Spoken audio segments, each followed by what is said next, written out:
Thank you so much for being here with us this evening. My name is Roseanne Santos. I am the Director of Alumni Engagement at John Jay College. I've been in this position for about 3 years, but I've been at John Jay in total for almost 10 years. And it is quite an honor to be here today, providing and hosting this event for all of you, to share with you our alumni, who I'm always saying is the most dynamic group of alum in this country. I don't care, the Ivy Leagues be damned. John Jay is really the alum to beat. And I want you all to always experience how dynamic and how amazing the alumni are that you have and that you will be one day when you graduate. And for those of you who are already alumni on this call, thank you for being here to support fellow alum, to learn a little bit about their personal and private experiences from 20 years ago on that fateful day on September 11th. I want to introduce the moderator this evening, Tanya Dewan. She will moderate today's conversation. She was only 9 years old, but she works for Homeland Security and has had her own knowledge and experiences around that day. And I will turn over the mic to Tanya. If any of you have any technical difficulties, you can private message Megan Cerezo, who is on the call. You see her waving. You can also private message me if you have any issues. But we, again, thank you for being here on this important occasion for an important conversation. Tanya, take it away. All right. Thank you so much, Roseanne. Good evening, everyone. And like Roseanne said, thank you for joining us today for the 9/11 panel event called The Legacy of September 11, 2001, Alumni Testimonials, hosted by John Jay. I am Tanya Dewan, and former John Jay undergraduate, and currently I work as a federal employee for the Department of Homeland Security. This year marks the 20th anniversary on the attacks that forever changed our world, as we know. Many of us recall the horror of that day, and each year we remember the precious lives that were lost. Each year we remember to honor the greatest acts of bravery and reflect on the important lessons that this piece of history teaches us, and it continues to teach us. So I always say 9/11 tested our strength. It reunited our nation. As we work towards recovery, we saw the values that defined us as a country come to life. We saw these values in our heroic sacrifices from the first responders, who rushed to the buildings as the buildings collapsed, to the passengers who diverted the aircraft to minimize the damage. And we continue to see these values amongst our citizens today. It was interesting because I actually visited the site, the Freedom Towers, on the day of 9/11. And it just kind of gave me the goosebumps, because I'm like, this is where the Twin Towers once stood. And now the Freedom Tower just represents a symbol of compassion, redemption, national strength. And then 20 years later, I just look at this lesson of 9/11 as one of unity, and how our values are stronger than the forces that intended to divide us.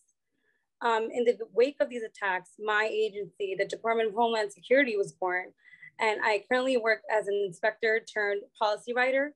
So I tend to keep these bad guys afar and protect my field agents as much as possible with data-driven intelligence and research. So day and night, I work to protect our airspaces and modes of transportation.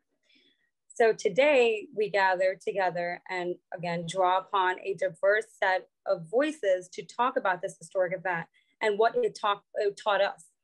So it will be an organic and free flow discussion with respect to everyone and their emotional boundaries. So I will turn to panelist number 1 to please introduce yourselves and include what you do currently for a living. So Stephen, do you want to start? Yes, good evening. My name is Stephen Heavey. Presently, I'm a battalion chief for the New York City Fire Department in the North Brooklyn, which includes Fort Greene, downtown Brooklyn, Dumbo, and Brooklyn Heights. And I've been doing this for 30 years now.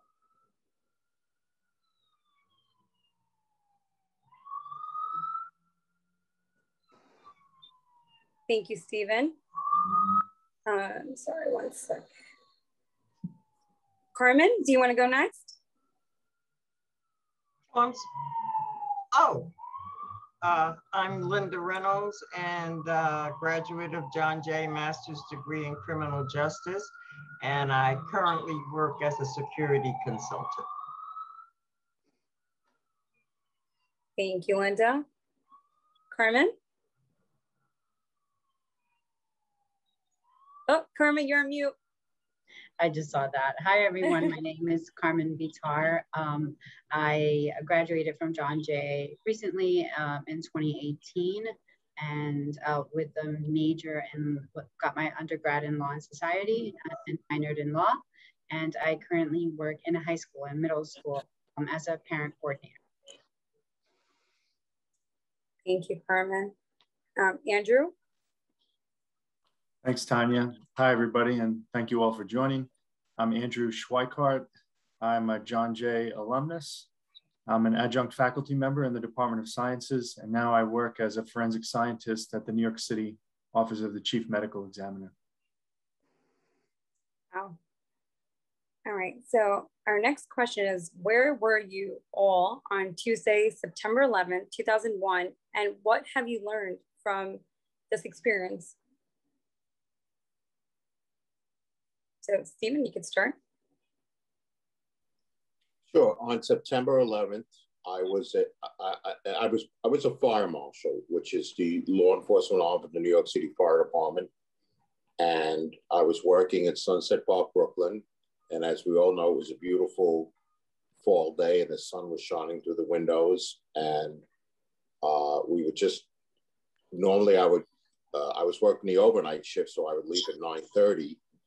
But the radio started going crazy that there was a major event at the Trade Center.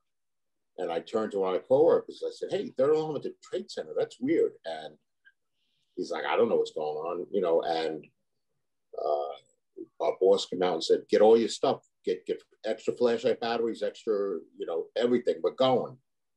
And you know, we jumped in our sedans. We worked in two-man teams. I was working with a supervising fire marshal, and we went through the Battery Tunnel, and we got there, and it was just absolute chaos and mayhem. I don't know how else to describe it. We were just trying to regroup and figure out what we were going to do as fire marshals, because obviously we investigate arson cases. We knew this was a terrorist attack, and that would come later. But it's like we have to do what we can to save lives here. This is crazy, and so that's what we did. Wow, that must have been emotionally very heavy on your team. It was, yes. No. You know, I was in Western Albany with a bunch of guys, and I was looking down the street because one of my bosses was yelling at us, and then my partner yelled, "There it goes," and I craned my neck. And you know, the thing about the trade centers, you had to crane your neck so high to even see it. Correct. Yep. It started to pancake and collapse, and I'm like, this can't be happening. This doesn't make sense. It was just bizarre. I felt like I was a bad extra in a B movie. Like wow. My mind couldn't process what I was seeing and hearing and smelling. I don't know. I'm sorry, but I don't know what else to say. No, I do agree. And chaos is a good word because it was the first of its kind. We have never witnessed any, you know, like a religious inspired terrorist attack, right? You've seen like other, but this was the first in America. So of course, everyone I remember was seeking answers.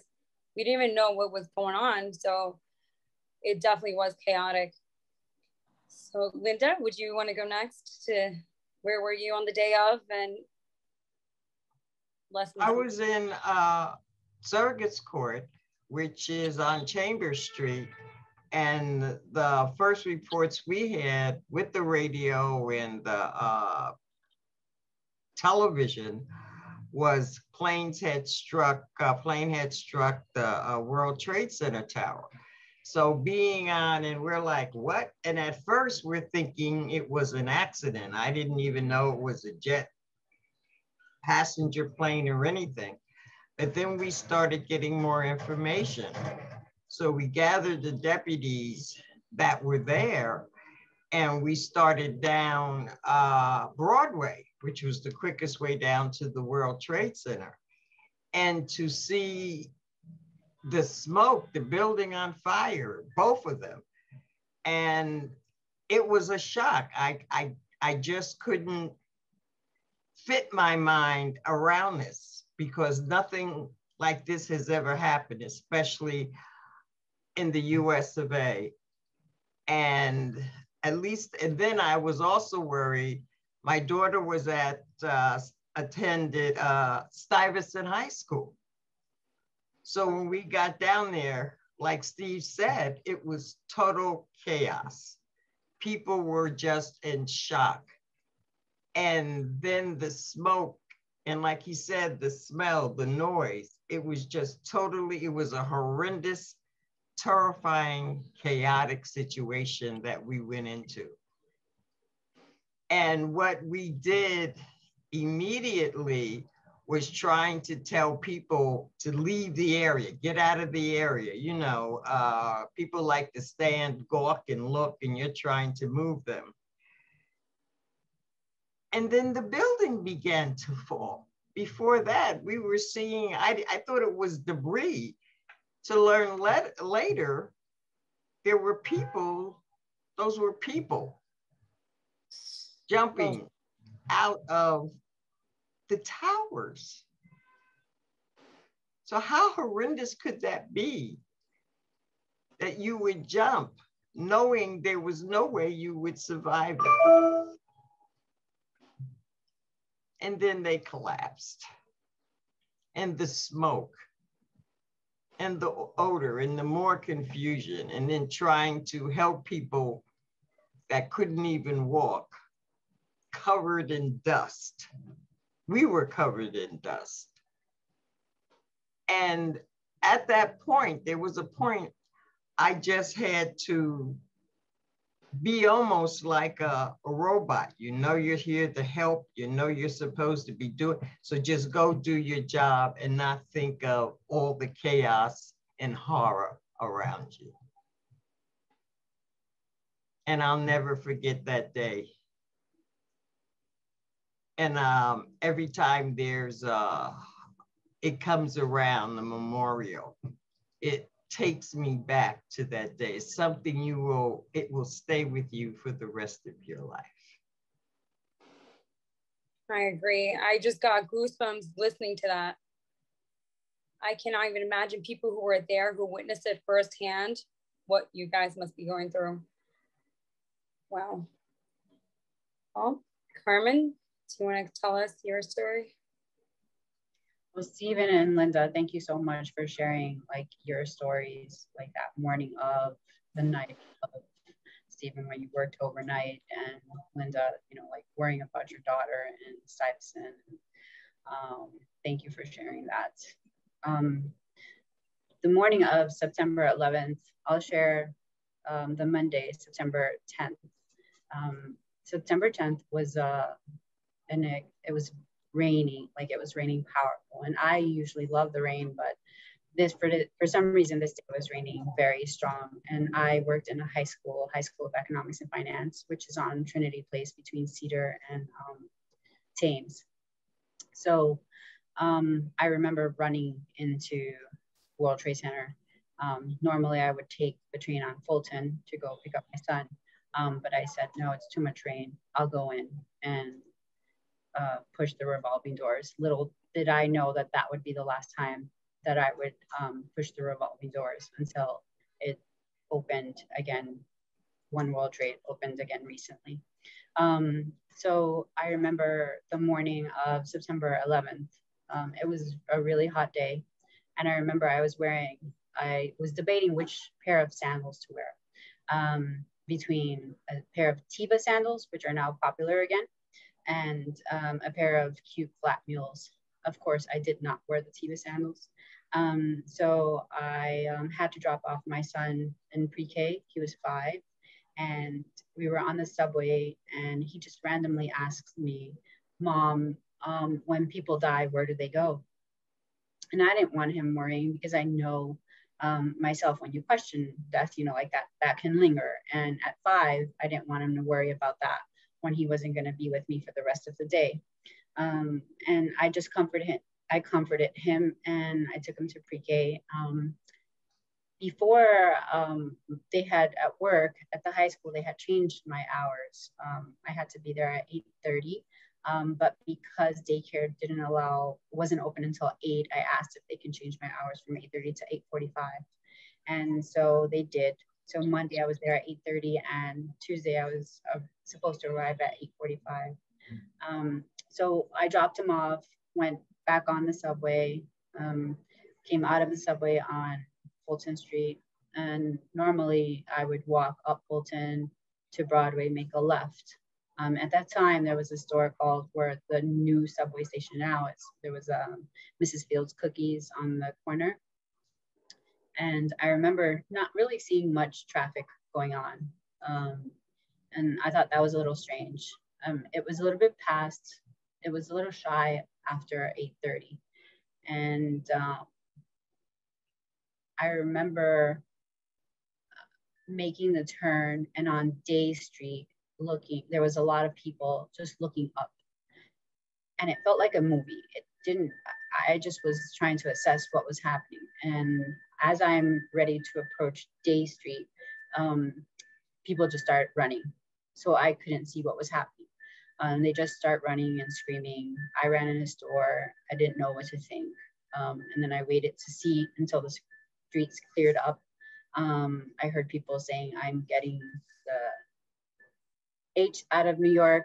And I stepped out once I saw people coming out, and I finally got to approach Day Street. And that's when I saw the North Tower on fire. And I was just like, it felt like Ghostbusters with Stay Puft walking in, like it was powerful, like, you know, stomping and the heaviness, like of like it, you felt the heat. I paused, I couldn't believe what I was looking at. And I knew that I couldn't get closer to work because if I did, it would be closer.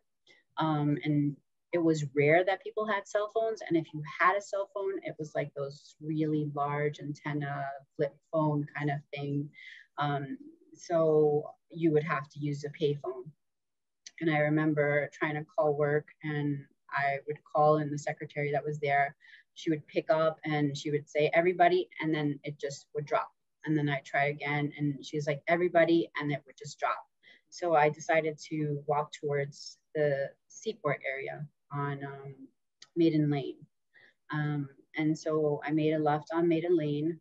I made it to the block of the Federal, one of the sides on Maiden Lane of the Federal Reserve Building. And that's when I felt the floor like shake. And so what I thought the shaking was what I saw the part of the North Tower on fire. I thought that was falling, and I didn't want to look back, and I just kept on running with like my flat mules. And people pushing, you know, people under pressure don't know what's happening. And so you're just running and trying to figure out what's happening. I remember arriving to the seaport. If anything, I'll just jump in the water, and was able to see from afar, you know, smoke, and didn't realize it, but it was when the second airplane hit the South Tower. That's what I felt walking on Maiden Lane by the Federal Reserve Building. And at the angle that I was able to walk from like the Seaport area all the way to the Williamsburg Bridge. And midway, almost closer to Brooklyn, I kept on looking at the area in Manhattan, and I can only see one tower. I didn't realize that one of the towers already collapsed, and I was just reflecting like, why can't I see the other tower? Why can't I see the other tower? And then all of a sudden I see the tower just start collapsing, like kind of like caking, but also like just falling like you know, with the dust and debris, and everybody just starts running. And I remember a police officer was on the Williamsburg Bridge, and he just said, "You better start running," to everyone. Start running, start running. There's a bomb on the bridge. I think, again, like, people don't know what's happening, and so you react, either fight or flight. And yeah, that was my experience. I went to pick up my son at daycare. And of course, all of this, I was just processing, why did he ask me when people die, where did they go? Like, on that day, like on right before, you know, all of this happening, why did he ask me, where do they go? So yeah. Wow, that was powerful. And talking about the trauma and not the unknown, not knowing if there's additional bombs, I did also, when I was watching some stories and clips, a lot of people just died off of like heart attacks because they just didn't know what was coming up, or they, again, like, it was a never seen before type of event, the magnitude of it. They were just dropping out of trauma. And a lot of people just, they couldn't survive because the emotional toll it took on them. So, and then talking, and then I could relate with the whole secretary you were calling, and it just would cut off because I was 9 at the time, and my mom and dad were here in New York. So I was in India. So as a 9-year-old who's super close to their, you know, her parents, I kept calling my mom's phone and my dad worked in the city. He was a cab driver, and he would always pass by the World Trade Center, drop off passengers, and just kind of take a stroll around. And the day of, he was in the city. He was just, you know, blocked out because of traffic, and the phone lines weren't working. And I'm there in a different country, not knowing if my parents were alive. So I was just in shock. And after, I think, a day and a half, I got to hear my mother's voice, and just that, I just started bursting out crying, and that relief. But I cannot even imagine for folks, you know, who lost their loved ones and the impact this had on them. So thank you, Carmen, for sharing your story. I wanted to add, I still have the pair of shoes, but I never, ever wore them again. Wow. No, it's very deep. Well, now, last but not least, Andrew. Yeah, thanks, Tanya. I was 17 years old on September 11th, 2001. I was in my last year of high school. So I had just started my last year of high school. It was the beginning of the school year. And I had got to school in the morning. It started out like a normal day.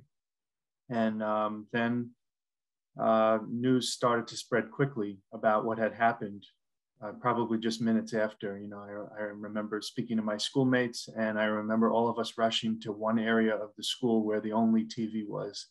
And I guess schools today probably have many, many televisions, but at that time we just had one television, and it was in the senior lounge for the upperclassmen. So we all rushed to the television, everybody, students, faculty, and we watched what was happening unfold 30 miles away from us, because I was living in the suburbs on Long Island with my family, my parents.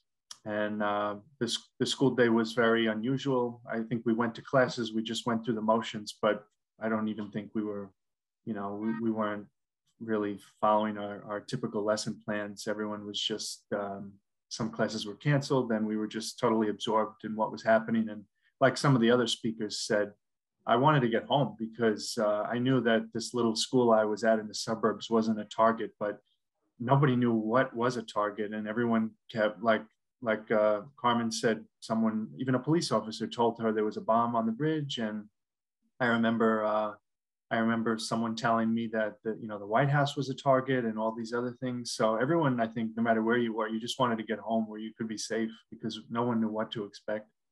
And I remember getting home that day. I walked into my parents' home, and I walked into the kitchen, and the first thing my mom said to me was, "Nobody's heard from your cousin Joseph." And my heart sank. My cousin Joseph in Chandia was 26 years old. He was working on the 104th floor of the South Tower. He was a trader for Sandler O'Neill. And he had just started the job probably within the past year. He was working there with his best friend, and both of them died that day. And, like I said, when all this happened, I was a senior in high school, and it was a time when I was starting to plan for my future.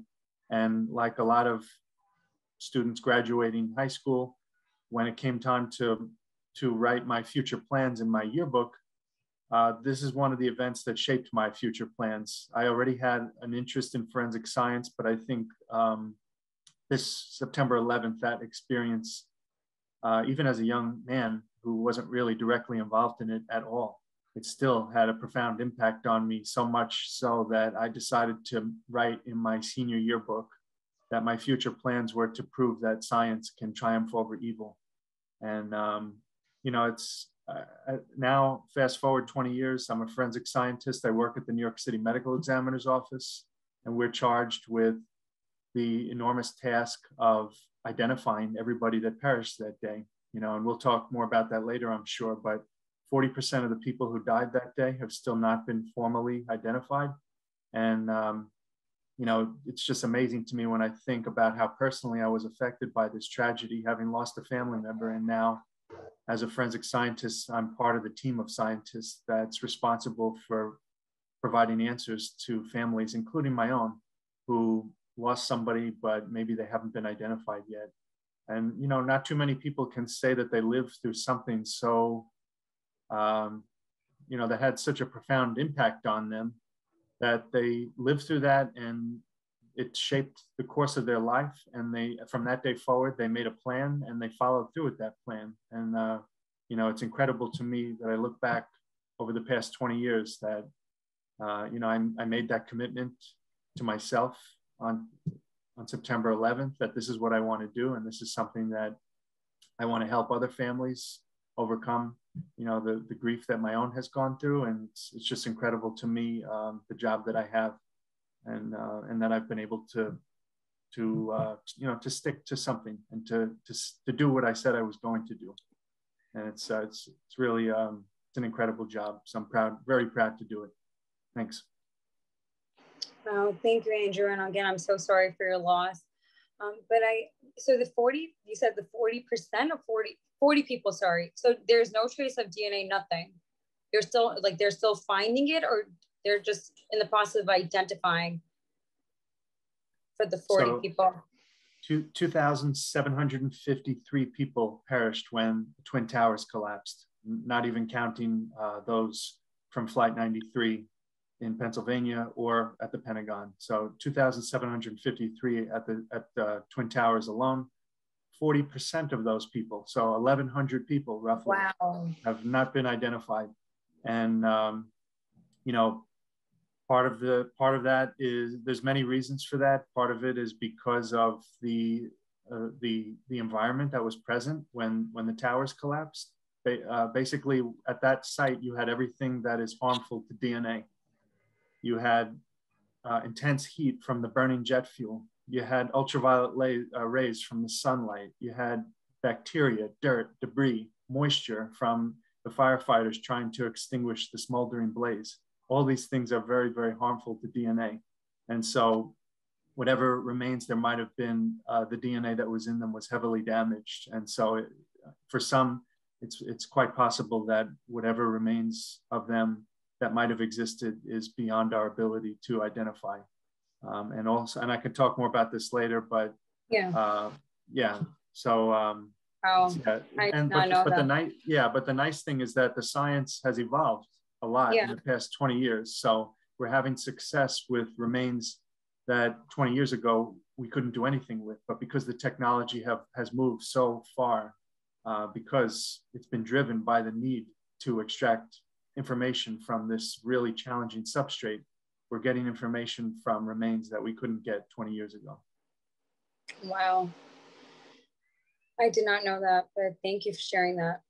Well, thank you for sharing your powerful stories and experiences of what you guys went through or where you were on the day of. So now we're going to move to our next question.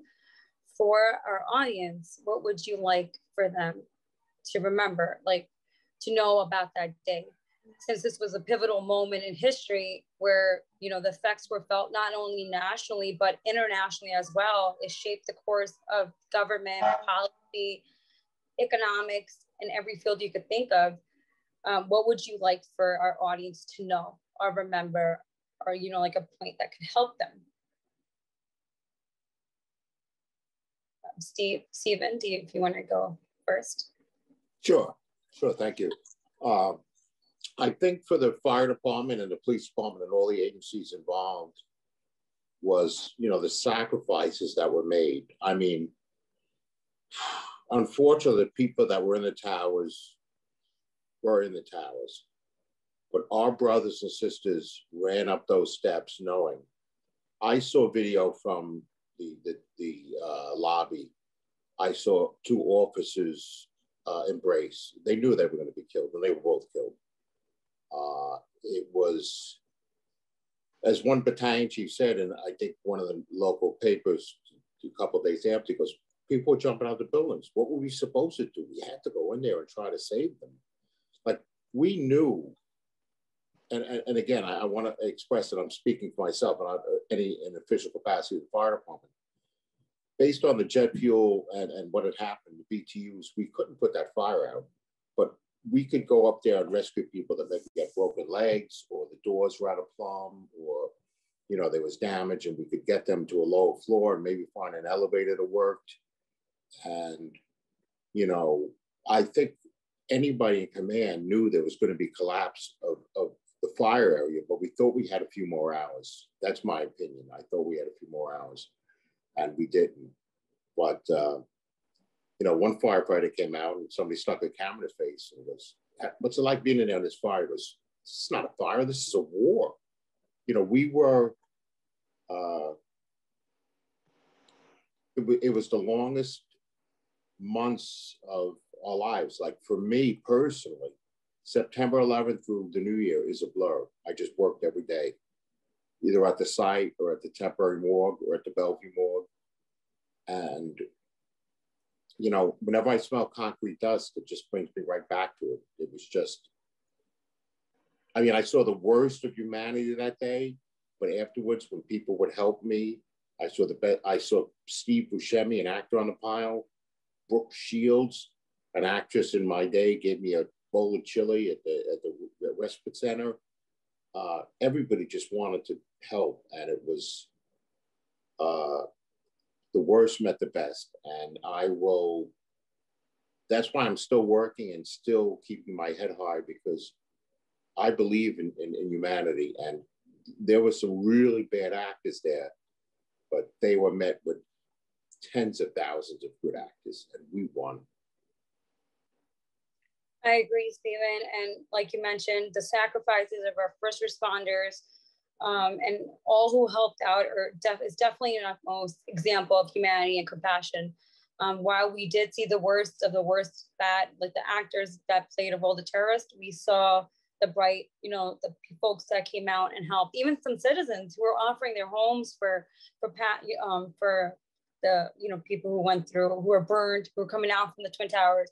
But again, till date, I still remember watching, and they recently just came out with a documentary on Netflix too, that captured all the clips of 9/11, and seeing all the firefighters, NYPD, Port Authority going up the stairs, knowing that they might not even make it out, and listening to the voice clips of passengers from all the airlines, sending a message to their loved ones saying, hey, we might not make it back, but we love you and take care. And our citizens, it really, warms my heart, and it's definitely impactful. And that is definitely something that our audience members should definitely, remember, that this was a sacrifice of a lifetime. And we saw it highlighted a lot of compassion and love between our community. Linda, do you have a message that you would like to share, or something that our audience could take away from the whole experience?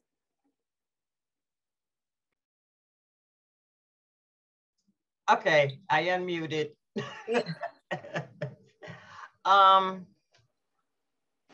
What I want the young people to really know, unfortunately, currently, America is divided on many subjects. But on that day, in the weeks that followed, the whole country came together to support. Whether it was in Washington, D.C., New York City, the entire country came and helped. They fed us, they gave us some encouragement, empathy, and support with whatever we needed.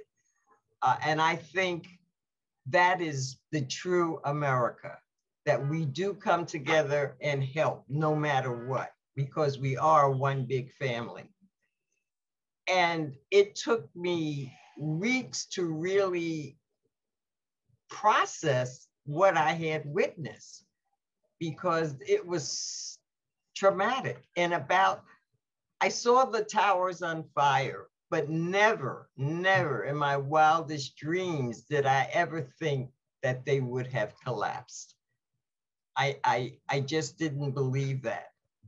The deputies helped with triage and bringing people to triage, walking back.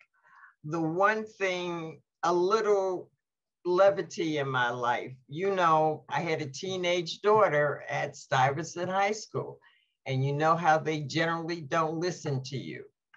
But this is the one day when the school discharged the children that she absolutely automatically went home to her grandmother. And whatever cell phone, I think it was AT&T, I was still able to call the home where my mom was and she was, and find out that she was safe, because that was really on my mind too.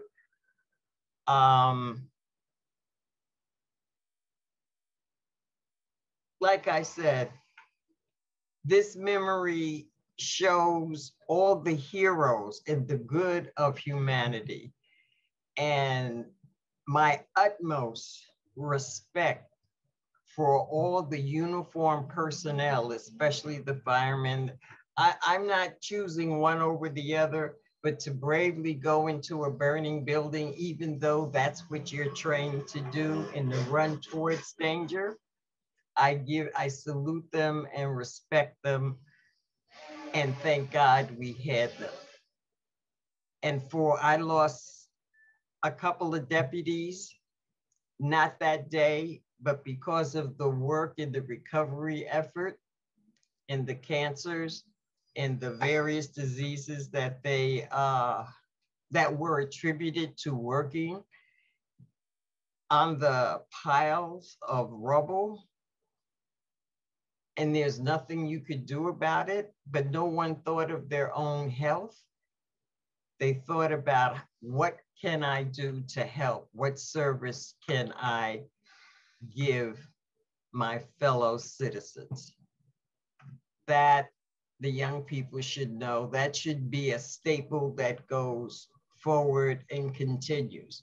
And from out of this, I supported the tourism scholarship at John Jay College, and to fund, because John Jay is such a great place of learning that we need young people to be educated in the affairs of tourism so they can figure out how to stop it, how to handle it, and how we should go forward. So that was my pledge. That's about all I could do, I think, in order to stop this type of destructive behavior. I'm done. Yeah, thank you, Linda. No, I agree. And the scholarship is great to not, forget this historic event that took place, to kind of remind students that the war is still ongoing. It's just terrorism has evolved, but it started, the awareness started from 9/11, and it continually, we're still at fight, and how it continually shapes our, the geopolitics, our international relations, and the future. So students should never forget that this was where it all stemmed from, and it's still ongoing, and we need to be proactive and spread that awareness that the fight is still not over. We still have to find ways to fight with terrorism or acts of terrorism and ways to counter them. So thank you for the scholarship. And Carmen, you're up next. So I just wanted to share, like what the younger generation can take away, like how to move forward is through stories. Stories are extremely powerful. listening, learning, sharing with the young students to leave a legacy of everyone's stories, no matter who they are, and listen to historical events, especially listening to historical events we all have faced, not only to share the day of our experiences, but take you on a day of running in our lives in our shoes. But our role is to share the keys to open the doors of historical events to unlock and continue discovering, creating impacts towards the future. We're not meant to keep the keys. We're meant to share the keys to open the doors for discoveries and more. Thank you, Carmen. And I do agree, because I remember when I was a freshman at John Jay, I was still young. I was 9. I still didn't understand the implications behind the event and what had happened, terrorist attacks, the history of it. I remember one of my teachers, she explained 9/11 and what happened and the way, events transpired and stuff. And she's like, each one of you freshmen sitting in this class, you all have a role to play. Pass this legacy forward, pass the stories forward. Do not forget, always remember, just where we came from and what has happened and how you can be an active role for not forgetting the story, just passing it on. So I do agree with that. Thank you so much. Andrew? Yes, one thing I want the audience to take away from 9/11 from the forensic scientist perspective is this. This is especially important to me as a forensic scientist. When I do my job, it's extremely important for me to approach my job with an objectivity and a neutrality, because I never want to be perceived as favoring one side or the other. I want to be perceived as an advocate for the science. I'm speaking for the evidence. I'm not speaking for the prosecution, and I'm not speaking for the defense. I'm an advocate for the truth. And I think that goes for a lot of professions that students are studying for, students are pursuing at John Jay. It doesn't have to be forensic science. It could be law. It could be criminal justice. You always want to approach your work with that element of objectivity and neutrality. Another thing that I want students to take away from this time that we have tonight is that, a lot of you are studying to pursue jobs where you are going to see and experience some pretty terrible things. Whether you're a firefighter or a police officer or a forensic scientist.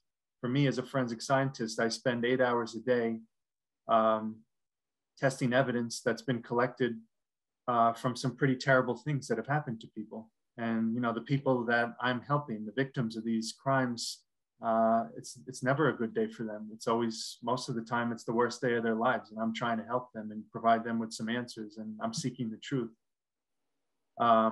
And so I think it's important for scientists or the professionals in criminal justice in general to maintain their objectivity. And it's also important for you to somewhat isolate yourself from the work and compartmentalize your work, because if you were to take on the emotional burdens of every case that you handle, it's really going to become overwhelming to you, because you can't shoulder that enormous amount of grief and emotions that the people who've been victimized are feeling. So you do have to maintain some professional distance for all those reasons. But my point is, and the thing that I want to get across is that even though you do want to maintain your professional distance from your work, it's always important to remember that there's always a face behind every case. Always remember that you, at the end of the day, you are helping somebody. And it's important, I think, to keep your distance, but to have some compassion for what they're going through. And, this is something that I think about a lot when we're doing 9/11 identification work, because I want to keep my distance as a scientist, but at the same time, this is something that we all experience together. Even if you weren't alive at that time, I'm sure you know of somebody in your family who's spoken about it in a very moving way. It was a really, really, it was quite an experience to live through, even if you weren't directly involved in it, just from hearing the stories of those that were around you. And, I think it's important for us all to remember, that we even though we want to keep our distance as professionals, it's okay sometimes, particularly with the 9/11 work that I'm involved in. I've met with the families I know what my work means to the families of the victims. And this is a really rare thing for forensic scientists to be able to do, but I've spoken very frankly with some of them, and I've shared my own story with them, and I've hugged them.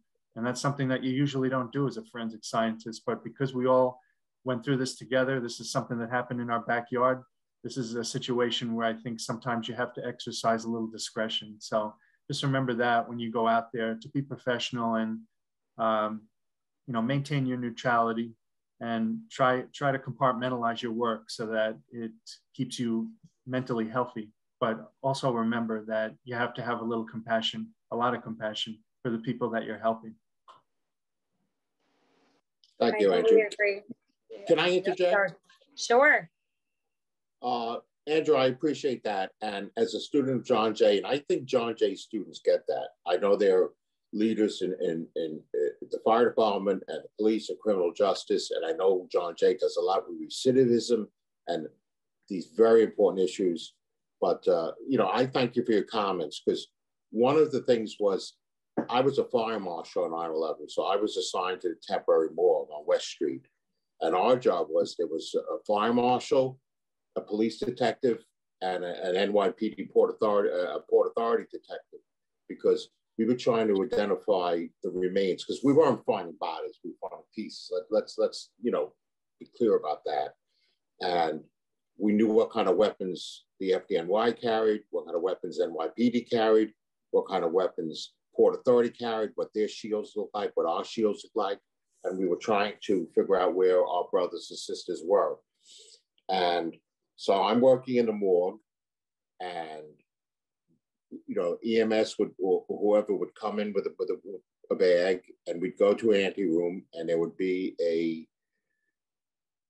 religious person, a chaplain of some denomination, would say a simple prayer, and then we would go into the room with the big lights, and you know, I'd put my Vicks vapor rub on and our mask on, and the doctor's looking at this, he's looking at this, he goes, "This is a rack of lamb from the restaurant."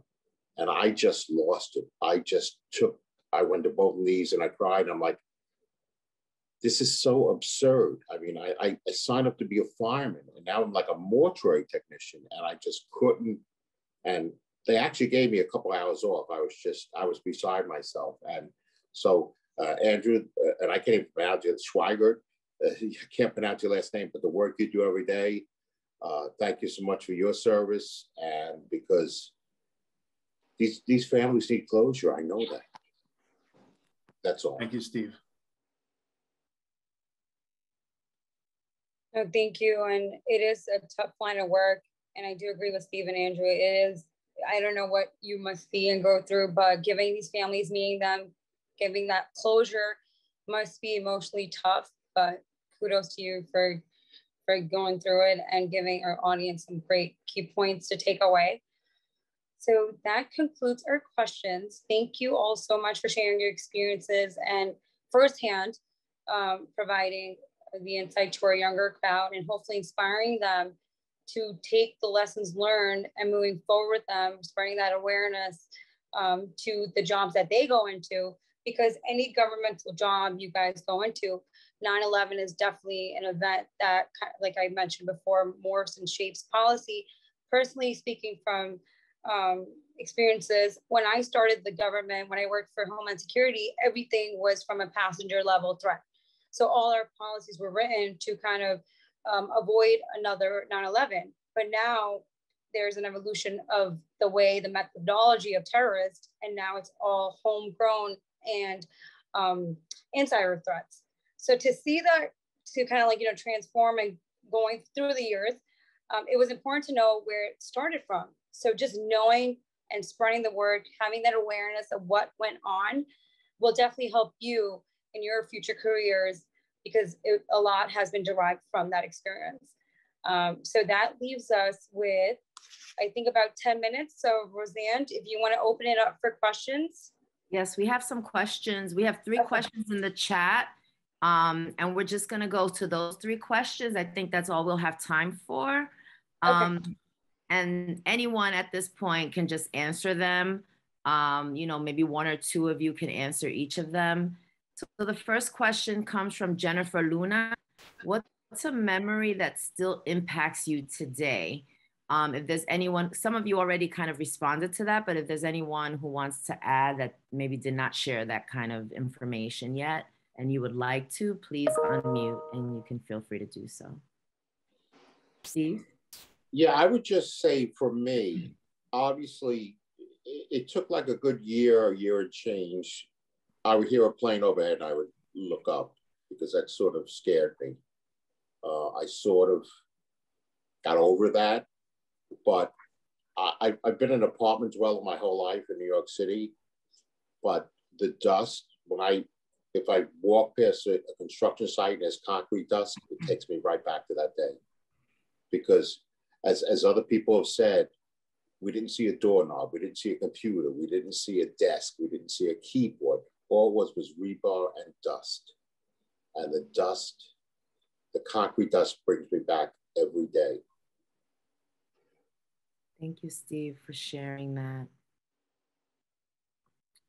The second question we have here is from Leslie Ramirez Medrano. Is there any personal item you keep that reminds you of this day, like Miss Carmen shared about her shoes? How have all of you all coped, and do you always go back to the memory?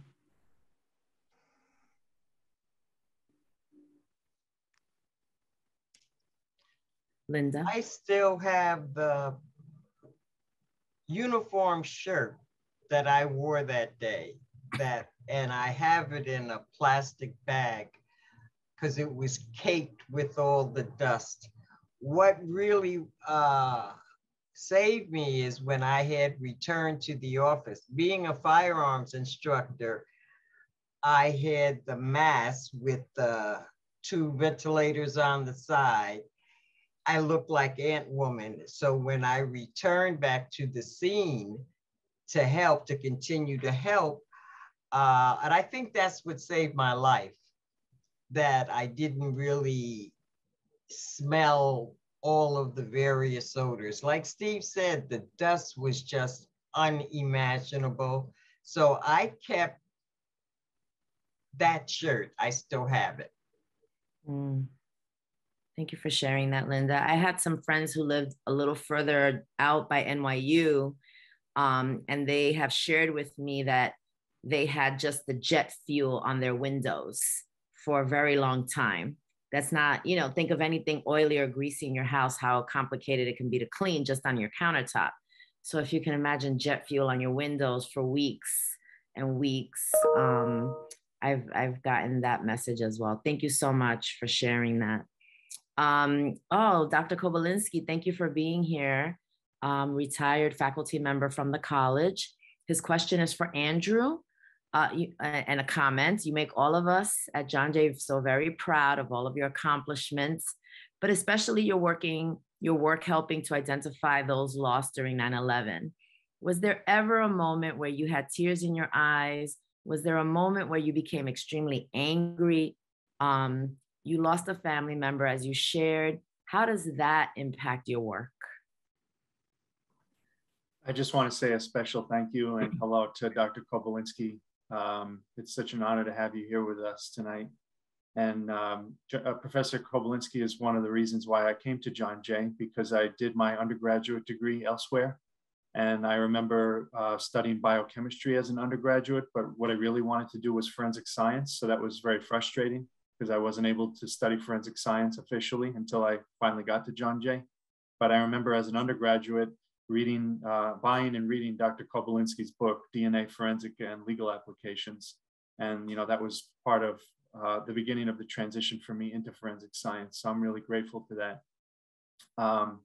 But to answer your question, Dr. Kobolinsky, I want to say that in the beginning, in the days immediately following 9/11, when their loved one didn't come home that night on September 11th, many families accepted the hard truth that there was a very good chance that they were never going to come home.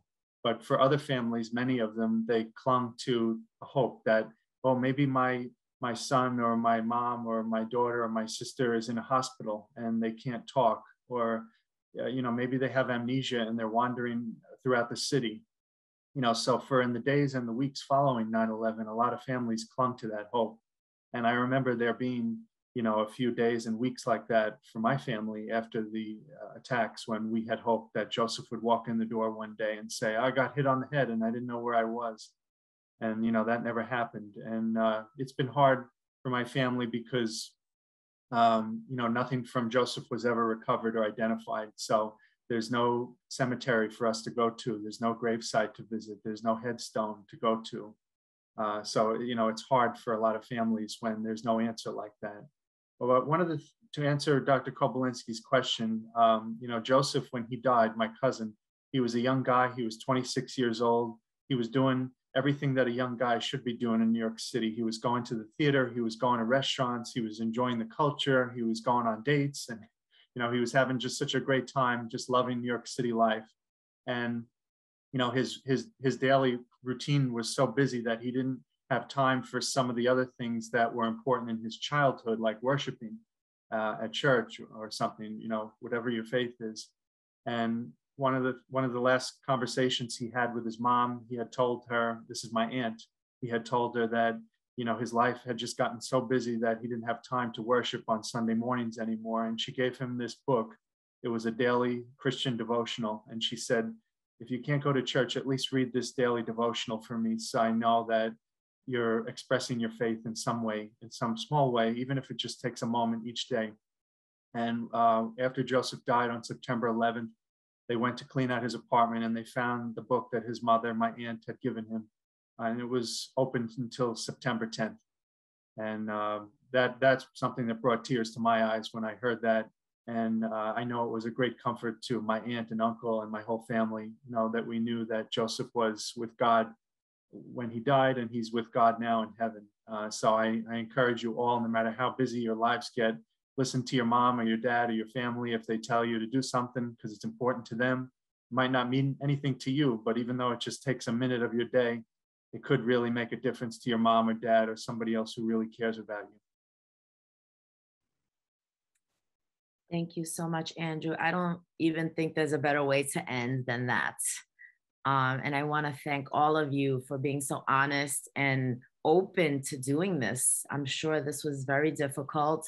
I have the pleasure of knowing some of you personally, but definitely I've had conversations with each of you individually.